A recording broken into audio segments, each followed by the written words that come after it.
Hello and welcome guys to another Torpid cast for Middling Mondays. Today we've got a game between Red Crown playing as the Chaos Sorcerer and Feg Spickety Split Lickety playing as the Lord Commissar. Rocking that beautiful refractor shield. I do have good volume, okay. Feels weird.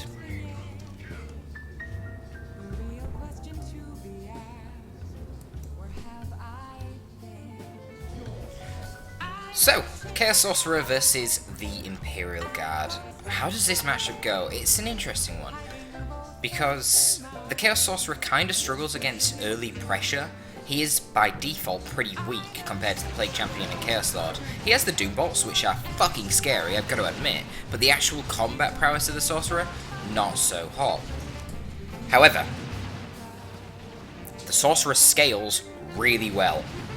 Once you can start combining the GL ticks, the suppression, and the Doom Bolts, you just get such massive control and DPS. Oh my god, would you just... There you go, Doom Bolts. Terrifying.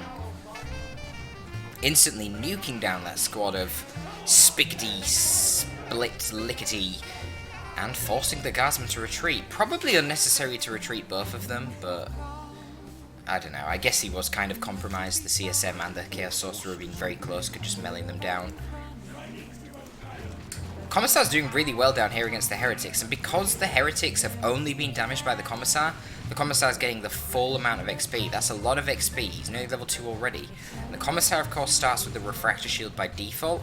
That, in turn, makes him really benefit from levels a lot more than other heroes. So level 2 for the Commissar, you're adding basic HP, you know, basic damage as always with levels, but you're giving him more HP from the Refractor Shield, and once he hits level 2, he suddenly can't actually be melee specialed by the Sorcerer. So that's really, really helpful. So it's a nice little pickup for...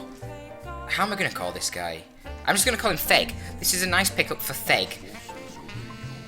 However, of course, he did cede a lot of the map control by having his Guardsmen forced off early on by the Sorcerer and the CSM. Now, the other thing that the Sorcerer is really good in this matchup for is his teleporting abilities. So he's already got the Vestments of the Warp, which lets the CS do that, teleport himself, but you can combine that in Tier 2, well... Yeah, so let's talk about Tier 2 first, because that's where it's most relevant. You can combine it in Tier 2 to teleport AV teams around, or teleport Plague Marines to the rear armor of something like a Chimera. That's really good for AV.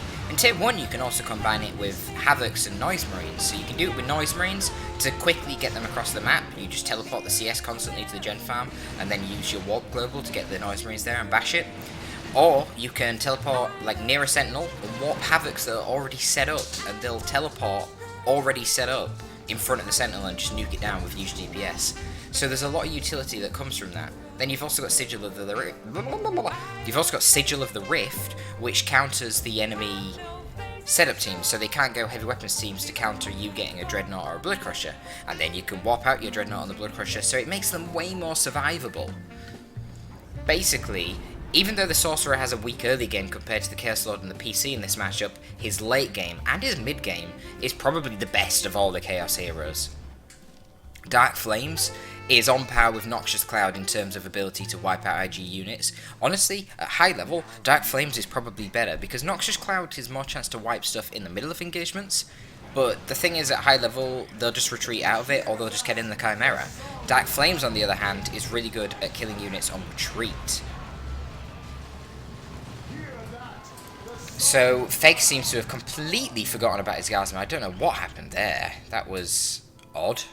Maybe he's having a mild heart attack or something, because he's still in game but nothing's moving. Maybe he, like, had a bunch of lag there or something. I don't know. But either way, he's lost the Guardsman.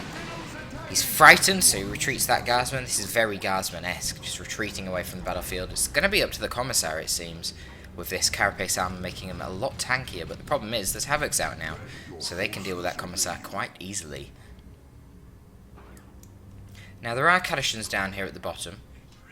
They will do something to deal with the Havocs. I mean, they're a soft counter at best, but the combination of the Catachans and the Lord Commissar should be able to deal with the Havocs. Tix should probably be supporting this push. It's a little bit awkward with the Havoc positioning here. This Commissar's probably going to get in if he just uses an old reliable. Doesn't even need to, he's just going to stomp. I mean, honestly, you should just use old reliable there. I don't really see the point of saving that. That's the ideal target for the old reliable. Alright, so he takes out one Kedishin model, that's alright. But he's not really winning this engagement, yeah. Bit of a fucked up engagement there from Crown. Probably should have just backed off and held this point. Used the Havocs more defensively in this position with a cover. When he pushed down with the Sorcerer and the CSM, he was just sort of outflanked then. The Havocs were left alone with nothing to DPS down the units, and yeah, didn't work out well for him. CS is really abusing that teleport wargear to the best effect though. There we go, the unreliable on the Havoc. Is he going to get another model? No. Well, he did get in one at some point. 2 models killed in the Kadishans is nice.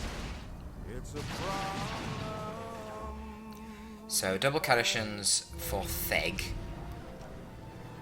That's a big investment compared to what Crown's got. I mean, Heretics are the cheapest unit in the entire game.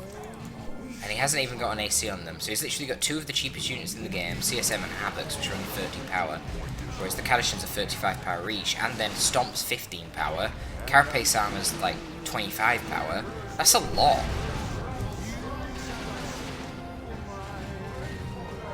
So Feg really needs to try and get a bit of a gem bash off here, but this doesn't look good.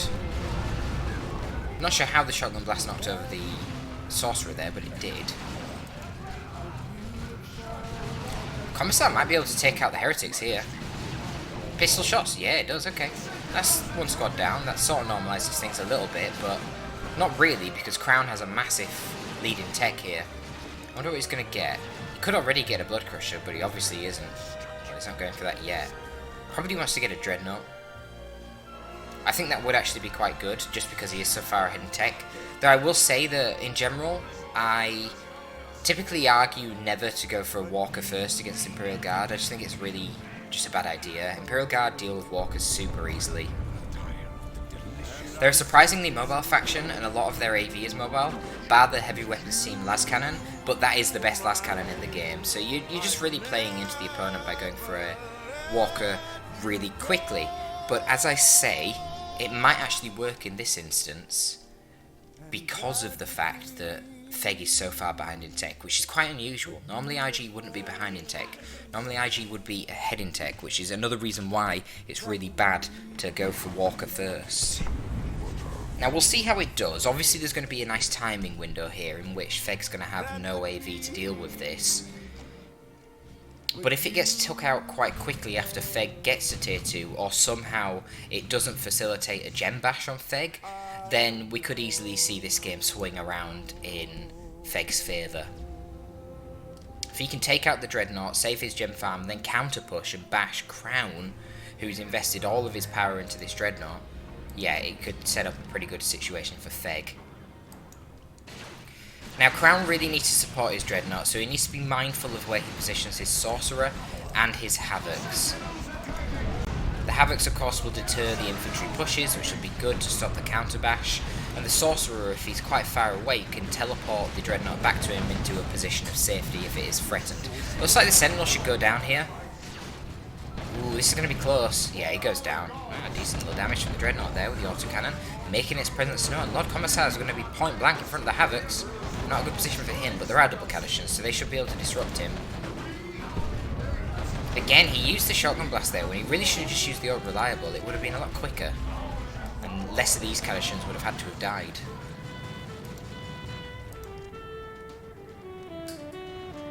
Now, that was good stalling, though, from Feg. I don't know whether it was intentional or not, but all that stalling there kept the Dreadnought busy, and it meant that the Gem Bash didn't actually happen.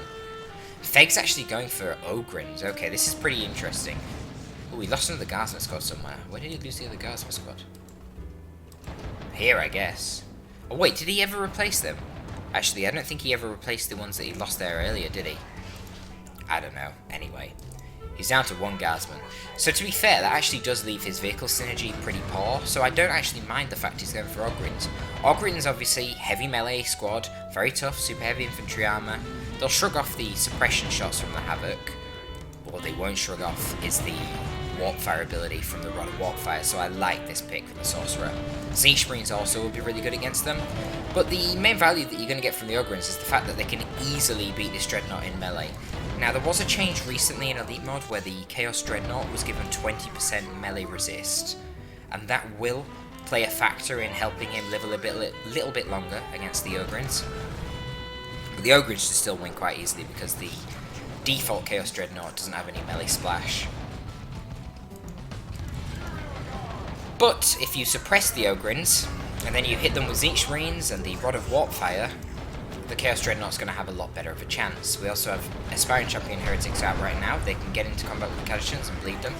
Sorcerer needs to teleport. He retreats out when really he should have teleported there. Doomblast is whiffed, and the Commissar is onto the Havocs, and now the Ogryns are bullying this Dreadnought. He needs to keep moving the Dreadnought out. This is going to die to the Ogryns otherwise. The Heretics really need to Doomblast the Ogryns to prevent them from chasing. I mean, that's great. He snags the Commissar with the Dreadnought, but now he's in the problematic situation of the Dreadnought possibly dying. No, he okay, great. Yeah, I seen that coming. That was a smart play.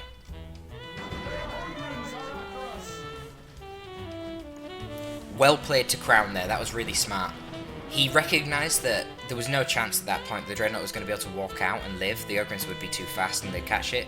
So he paid to rebuy his Sorcerer, get him back to the base, and then use the Warp Global to bring the Dreadnought back.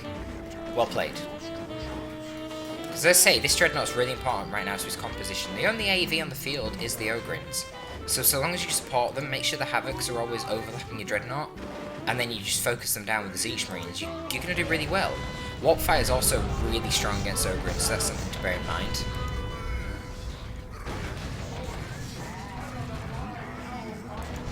And the thing with Ogryns, they are really strong, but they can often lead to the IG player losing the game because of how expensive their bleed is.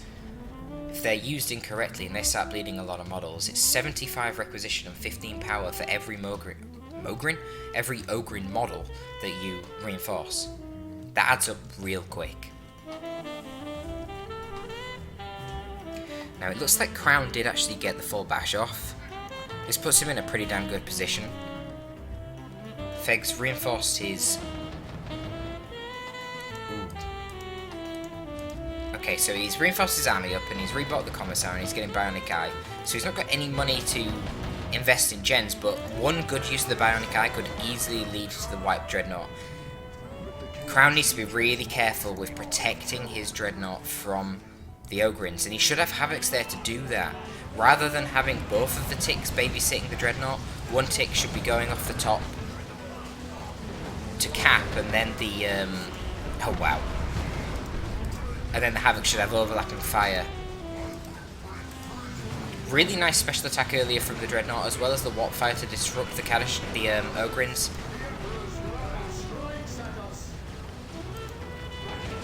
This Dreadnought should not be re-engaging. Heretics need to be Doom Blasting to slow down these Ogryns. I mean, that was obviously a one engagement for Feg, but at the end of the day, Feg's bleeding a lot, and Crown isn't really.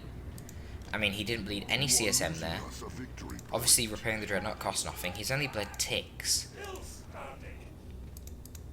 Whereas Feg is losing Kadishan models, and more importantly, Ogryn models. Oh my god. Nearly blew himself up there. Damn.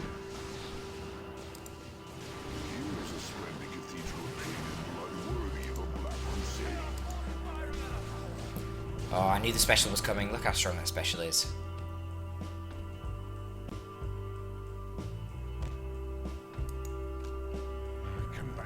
Level 3 CS. Oh, he actually cancelled the retreat. Fucking hell. I wonder what hit him then.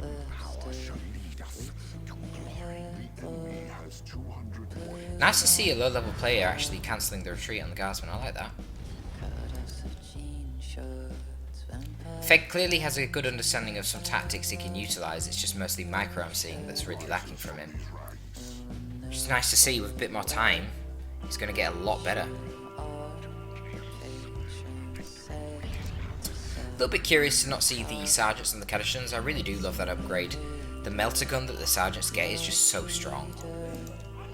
See, the beautiful thing about melter guns, it's great against every target and it ignores cover. So it's not just an AV tool, it's good against everything. But having that little bit extra AV as well, that would really punish the Dreadnought. I would like to see it. Now the problem that Crown has here is... No, sorry, I didn't mean to say Crown, I'm getting the names mixed up. The problem that Feg has here is that Crown is already tier 3. Do we have the Power Claw on the Commissar? Oh, we do. Okay, this Dreadnought should be toast.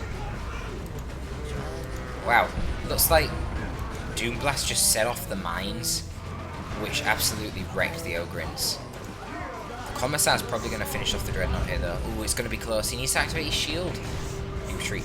Oh, wait, what? No, he didn't retreat out. He went after the Heretics, which died.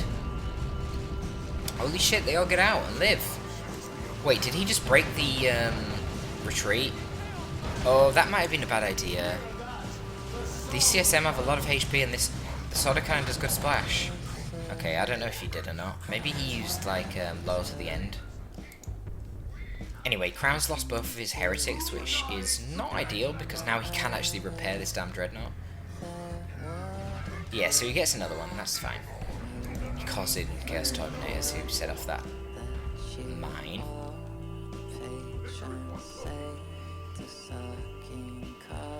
Yeah, honestly, I'm not sure about this Terminator choice. Maybe he wants like Lightning Claws, but they're a long way off in terms of power. Terminator upgrades in general are super expensive. I think a Predator would have been a much safer choice. There's not any real AV on the field right now. The Catachans don't even have their metal gun, but even if they did, that doesn't really threaten a tank. It's too short range and the tank's too quick. Same with the Ogryns are just too slow.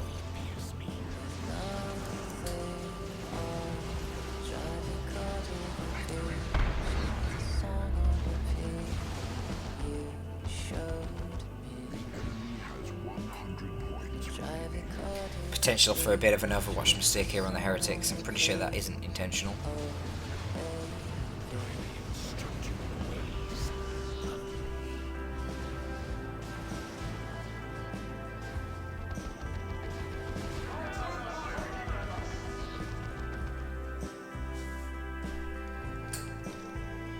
Maybe it was, I'm not sure. I doubt it though. Level 3 Chaos Dreadnought, that's pretty cool. Okay, so Feg drops a bunker. I have to assume this will be a medical bunker. But I don't really know how well that's going to do. Especially against these fuckers. Now, the Ogryns actually will handle the Chaos Sorcerers pretty damn well. And the Commissar managed to flank around and get into melee with the Habits quite easily there, so... It's not an ideal situation for the Terminators to be in. Siege Marines do really good DPS to the Ogryns. Snagging them out as they run in. Catachans really need to be disrupting the Siege Marines. Man, I just hate seeing Ogryn models die, it's so fucking expensive.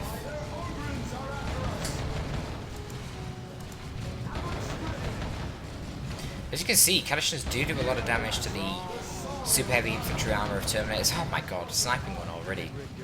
Wow. That's expensive. That's like 50 power, I think. Is it like 100 requisition 50 power?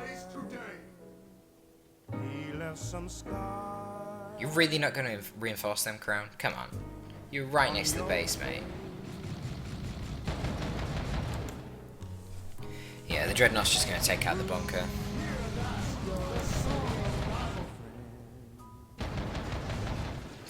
Nice to see him using the one block deployable cover as well. Clearly he's got a decent understanding of tactics, I like this. But his economy's just been ruined from all the bleed. Ogryn bleed as well. Big problem.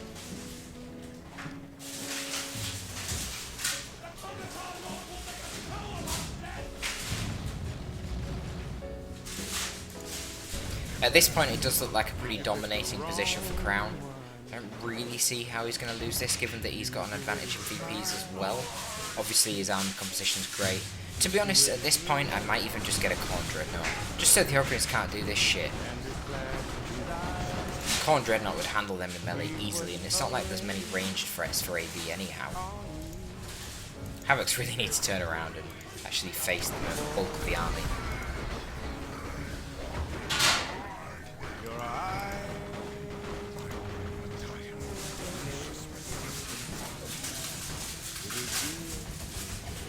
There's just been no consequence to the Ogryns doing all this damage to the Chaos Dreadnought at the moment.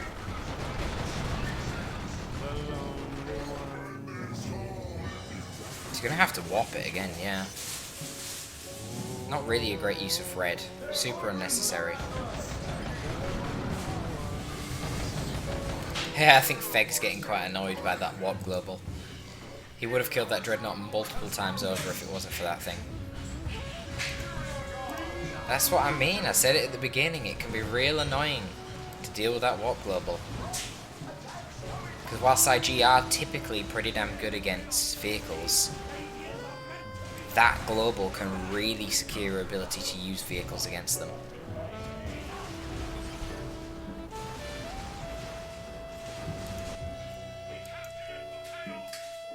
I'm not sure why they're referencing Bow to the end, to be honest.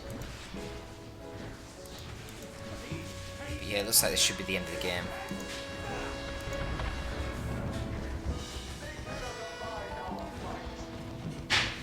Manticore does come out, but it's obviously far too late. I'm not really sure what that's for. I mean, forced off for Havoc, but big wow. The Havoc isn't really the problem at the moment, it's the Terminators and the CSM. Just the sheer fact that Crown has so many more squads than Feg does. Crown did send me this game, he was wanting some analysis on how he could play a bit better. I mean, to be fair mate, you've kind of dominated this game for the most part. A massive VP lead and a massive economic lead at this point too. I think Feg losing that Garzan squad early, I mean that just sort of crippled him. He's been on the back foot in terms of units the entire game, and that obviously inhibits his ability to compete in the map control. That just translates to economic problems. But I would like to make the point again of how risky it is to go for Walker first against IG, and to be honest, I don't think the Dreadnought really paid for itself. I think he would have been able to get this bash against the Gen Farm even if he didn't have the Dreadnought. Let's say you went for something like Plague Marines, and then maybe just a Blood Crusher. Just to get a Blood Crusher to skew his AV, make him pay for AV, make him get those Ogryns.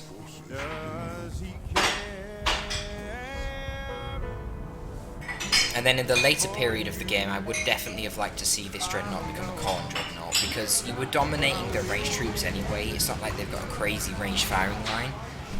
It was really just this Ogryn and Commissar combo that was causing serious problems to you, which obviously the Khorne Dreadnought would be able to deal with quite effectively. Don't tell me he's going to make a comeback here. The Ogryns obviously are under the effect of Bionic Eye right now, so they're not getting suppressed by the Havoc. Looks like they're actually going to wipe out the Dreadnought. Oh no, maybe not. That was close. Bionic Eye nearly saved the day. But he's lost the Bonehead leader and he's lost 2 Ogryn models. That's not good. That's pretty much all of his money going to go. He's getting more Ogryns, which is a bold choice. Yeah, especially now there's a Great and Clean One out. Yikes. And that's the concede. That's what the Great and Clean One does to men. Makes them concede. I suppose you would if you've seen that thing walking towards you. But yeah, I definitely think a Khorne Dreadnought earlier on would have been really good. And I think there were some tactical errors in regards to the Havoc positioning. When you're running a Dreadnought and the main threat to the Dreadnought is melee, you need to be layering the Dreadnought with the Havocs to control the melee. And if the Dreadnought's being really aggressive, what you can do if you want the Dreadnought to go forward but not the Havocs, set up positions where your Dreadnought can fall back to and get into the firing line of the Havocs. When your Havocs are up here capping his VP on the road, then you're not doing that, are you? And yes, I know you obviously have the Chaos Sorcerer warp to fall back upon, but you want to use that as a last resort, because you never know when you're going to need that shit. You might need to use it to save a CSM squad from Cadishans in retreat after you get like IED'd or something. So you don't want to be relying on using that to protect the Dreadnought every time if possible. It's quite a long cooldown.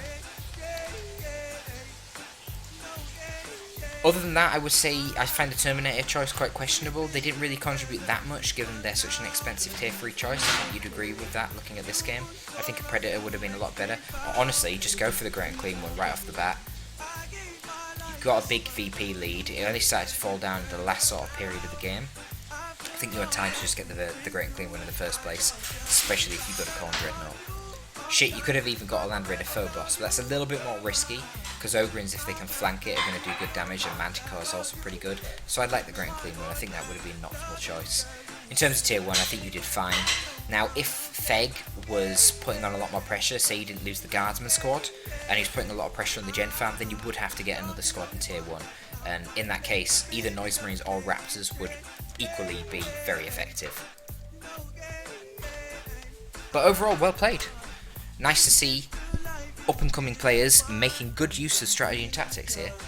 A couple of cool things from Feg as well, using the Bionic Eye. He clearly understands the power of that with the Ogryns. Cancelling the retreat on the Guardsman quite a few times as well. Mostly just questionable use of the Cadishans. You're never really using Old Reliable when that is called Old Reliable for a reason. It is the most consistent ability they've got. Probably relying too much on the Ogryns as well, but you know, it is what it is. That is the game. Thank you for tuning in to this middling Mondays. Top it out.